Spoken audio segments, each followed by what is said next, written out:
নমস্কার। অস্ট্রোলজার সৌরভ আচার্য আমার এই অস্ট্রোলজি বিষয়ক চ্যানেলে আপনাদেরকে স্বাগতম।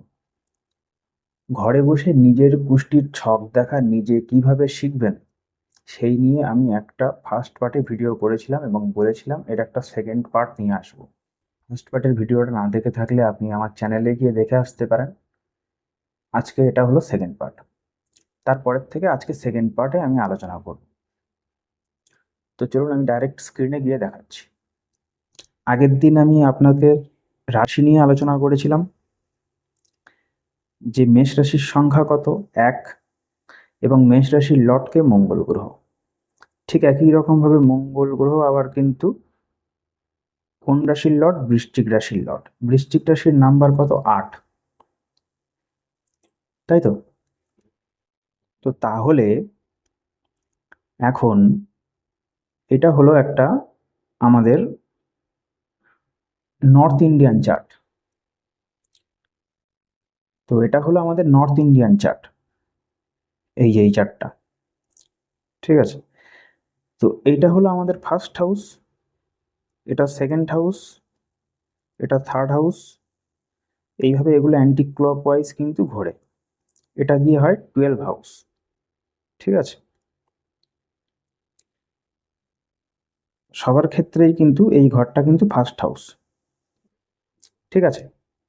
আমার আপনার সবার ক্ষেত্রে নর্থ ইন্ডিয়ান চার্টে রাশিগুলো মুভ করে, রাশিগুলোকে মুভ করে বোঝানো হয়, কিন্তু হাউসগুলোকে ফিক্সড রাখা হয়। তো ধরুন এখন যদি এই ফার্স্ট মানে এই 1 নম্বর ঘরে কারুর যদি 7 নম্বর লেখা থাকে, তার মানে কি বুঝতে হবে?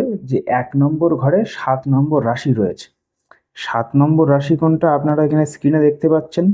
7 নম্বর রাশি হলো তুলা রাশি। তুলা রাশি তার মানে এটা হলো আপনার এক্ষেত্রে লগ্ন বলবো। তুলা রাশি হলো আপনার ফার্স্ট হাউসে বসে আছে, মানে আপনার হলো লগ্ন তুলা। তুলা লগ্ন এবং আপনার লগ্নপতি কি হবে? তুলা রাশির যে অধিপতি শুক্র গ্রহ, তো ভেনাস। ভেনাস হলো আপনার লগ্নপতি, ঠিক আছে? যদি কারোর 1 নম্বর ঘরে 5 লেখা থাকে, তার মানে বুঝতে হবে 5 নম্বর রাশিকে সিংহ রাশি। এই যে 5 নম্বর আপনারা স্ক্রিনের থেকে দেখুন, সিংহ রাশি। আর আপনার লগ্নপতি কি হবে? সান প্ল্যানেট, সূর্য গ্রহ, ঠিক আছে? তাহলে এই হাউসটাতে আপনার 7 বা আপনার 5 বা আপনার ধরুন 8, যে কোনো সংখ্যা লেখা থাকতে পারে। সেই সংখ্যার যে রাশি সেটাই হলো আপনার লগ্ন। যদি আপনার 8 লেখা থাকে তার মানে আপনার হলো বৃশ্চিক লগ্ন, এবং আপনার লগ্নাধিপতি কে হবে? মঙ্গল গ্রহ। তাহলে 8 লেখা থাকলে আপনি বুঝলেন যে আপনার মঙ্গল হলো আপনার লগ্নের অধিপতি। এইবারে মঙ্গল কোথায় থাকতে পারে? সে কিন্তু প্রতিনিয়ত মুভ করছে। সৌরজগতের প্রত্যেকটা প্ল্যানেটই অনবরত ঘুরে চলেছে। আপনার জন্মের সময় যে গ্রহ যেখানে ছিল সেই সময় আপনি এই পৃথিবীতে জন্মগ্রহণ করেছেন, এবং সেই গ্রহটা সেই হাউসে সেই সময়ের জন্য ফিক্সড হয়ে গেছে, আপনার ভাগ্য নির্ধারিত হয়ে গেছে। কিন্তু আজও তো সেই প্ল্যানেটটা ঘুরে চলেছে, তাই না? কিন্তু আপনার জন্মের সময় সে যেখানে অবস্থিত ছিল সেই মুহূর্তে সেটা আপনার হাউসে লেখা থাকবে যে সেটা কোন হাউসে ছিল। কালপুরুষের চক্রে 12টা ঘর, 1 থেকে 12 পর্যন্ত 12টা ঘর।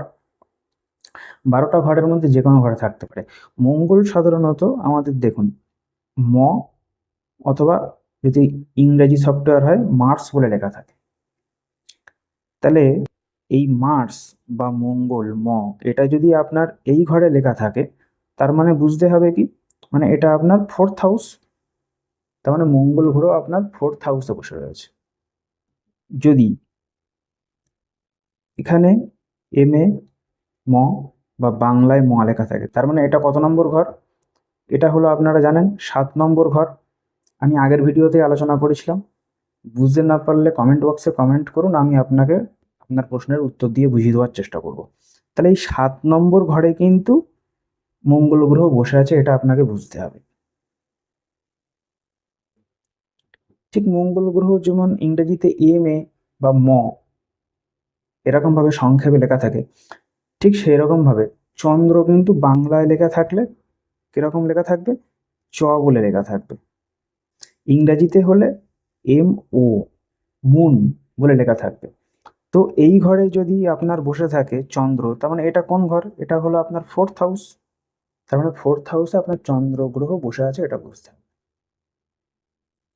4th হাউসে একই সঙ্গে দুটো প্ল্যানেট থাকতে পারে, 1st হাউসে একসঙ্গে দুটো প্ল্যানেট থাকতে পারে। ঠিক আছে, ধরুন জুপিটার।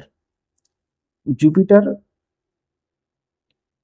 আপনার দেখানো হয় জে ইউ ইংরেজিতে, বাংলাতে লেখা থাকলে লেখা থাকবে বয়রি। ঠিক আছে, তো যদি এই ঘরেই থাকে, এই ঘরটা 4th হাউস, তার মানে জুপিটার চন্দ্র একসঙ্গে আপনার 4th হাউসে বসে আছে।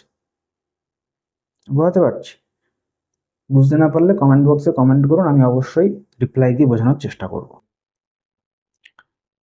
তো একটা কুষ্টি আপনাকে দেখার আগে, একটা কুষ্টির ছক দেখার আগে আপনাকে এই পার্টিকুলার বেসিক জিনিসগুলো বুঝতে হবে। ওকে, যে কোন গ্রহ কোন ঘরে বসে রয়েছে। হাউসগুলো সম্বন্ধে আপনাদের একটা ধারণা আমি ফার্স্ট ভিডিওতে বোঝানোর চেষ্টা করেছি, একটা ধারণা দিতে পেরেছি। আজকে সেকেন্ড পার্টে আমি এটাই বোঝাচ্ছি আপনাদের যে কোনো গ্রহ কোথায় বসলে সেটা কোন ঘর বলে ধরা হবে। আপনাদের আমি একটা জিজ্ঞাসা করি, আপনারা কমেন্ট বক্সে উত্তর দেবেন। তো সানকে কিভাবে দেখানো হয়? ইংরাজিতে সানকে এস ইউ বলে লেখা হয়, এস ইউ। বাংলায় লেখা থাকলে দন্তস্বয় দীর্ঘকার। ঠিক আছে, তার মানে সান এখানে আমি কোন ঘরে লিখলাম? আপনাদের কুষ্টিতে যদি এরকম জায়গায় সান থাকে, তার মানে এটা কত নম্বর ঘর? এটা হলো 11th হাউস।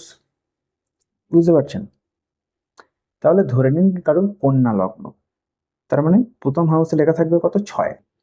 6-এর পরে এগুলো অ্যান্টি ক্লকওয়াইজ ঘুরবে, 6, 7, 8, 9, 10, 11, 12, 12-র পরে আবার 1, 2, 3, 4, 5। ওকে, তো যদি কারো শনি গ্রহ এখানে লেখা থাকে এই ঘরে, তার মানে এটা হাউস হিসেবে কত? হাউস হিসেবে কিন্তু এটা 7 নম্বর হাউস। যে হাউসের নাম্বারটা কিন্তু লেখা থাকে না, হাউসটা কিন্তু ফিক্সড। তাহলে স্যাটার্ন 7 নম্বর হাউসে রয়েছে, 7th হাউসে রয়েছে, কিন্তু কোন রাশিতে রয়েছে? এই যে 12। 12 মানে আপনারা স্ক্রিনের থেকে দেখে নিন, মীন রাশি। মানে স্যাটার্ন 7th হাউসে রয়েছে কিন্তু মীন রাশিতে অবস্থান করছে। 12টা হাউস, 9টা প্ল্যানেট আর 12টা রাশি, এইটা নিয়েই আপনাকে কুষ্টিটার ভাব বিচার করতে হবে। ঠিক আছে, মেনলি 80% কিন্তু এইটাই ফান্ডা। ধরে নিচ্ছি মার্কারি প্ল্যানেট, মার্কারি প্ল্যানেট আপনার বসে রয়েছে এখানে। মার্কারি প্ল্যানেট লেখা হয় এম ই ইংরেজিতে, বাংলায় লেখা থাকলে লেখা থাকবে বুধ বয়হস্যু। তাহলে মার্কারি প্ল্যানেট আপনার কত নম্বর হাউসে রয়েছে? মার্কারি প্ল্যানেট কিন্তু আপনার 10th হাউসে রয়েছে, এটা কিন্তু 10th হাউস। ঠিক আছে, কিন্তু কোন রাশিতে অবস্থান করছে? রাশির সংখ্যা 3, তার মানে মিথুন রাশিতে অবস্থান করছে। মানে বুধ গ্রহ তার নিজস্ব রাশিতে এখানে অবস্থান করছে। আমি আর একটা লগ্ন ধরে বোঝাচ্ছি। ধরুন এখানে 11 লেখা, 12, 1, 2, 3, 4, 5, 6, 7, 8, 9, 10। তার মানে এই ব্যক্তির লগ্ন কি? ফার্স্ট হাউসে 11, তার মানে এই লোকের কুম্ভ লগ্ন।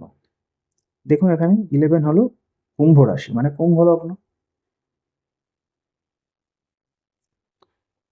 তাহলে এই ব্যক্তির চার্টে যদি মুন, ধরুন এখানে লেখা আছে, ইংরেজিতে হলে এমও, বাংলায় হলে চ, চন্দ্র। তার মানে এই ব্যক্তির মুন কত নম্বর হাউসে রয়েছে? এটা 4 নম্বর হাউস। 4 নম্বর হাউসে রয়েছে। কত নম্বর রাশিতে রয়েছে? 2 নম্বর রাশিতে রয়েছে। 2 নম্বর কোন রাশি? বৃষ রাশি। তো একটা প্ল্যানেট যখন এই পুরো কালপুরুষের কুণ্ডলিতে কোনো না কোনো ঘরে অবস্থান করে, সেই ঘরটা কোন ঘর সেটাকে আপনাকে ক্যাপচার করতে হবে, আর সেই ঘরে কোন রাশির নাম্বার লেখা রয়েছে সেটাও ক্যাপচার করতে হবে। দুটোর উপরেই ফলাফল নির্ভর করবে। তো ভিডিওটা এই পর্যন্ত কেমন লাগলো আপনারা একটু কমেন্ট করে জানান। কোথাও বুঝতে অসুবিধা হলে সেটাও জানান। আর যদি আপনি আমার চ্যানেলে নতুন হন তাহলে আমার চ্যানেলটাকে একটু সাবস্ক্রাইব করে দেবেন। আমি তৃতীয় পার্টে গ্রহের উচ্চ এবং নিচ যে অবস্থাগুলো রয়েছে, এক্সল্টেড এবং ডেবিলিয়েটেড পজিশন, এবং তার উপরে কীভাবে ফলাফল নির্ভর করে, কী ফলাফল হয়, সেই নিয়ে আমি তৃতীয় পার্টটা নিয়ে আসবো। ভিডিওটা শেষ পর্যন্ত দেখার জন্য আপনাদেরকে অসংখ্য ধন্যবাদ। হরে কৃষ্ণ।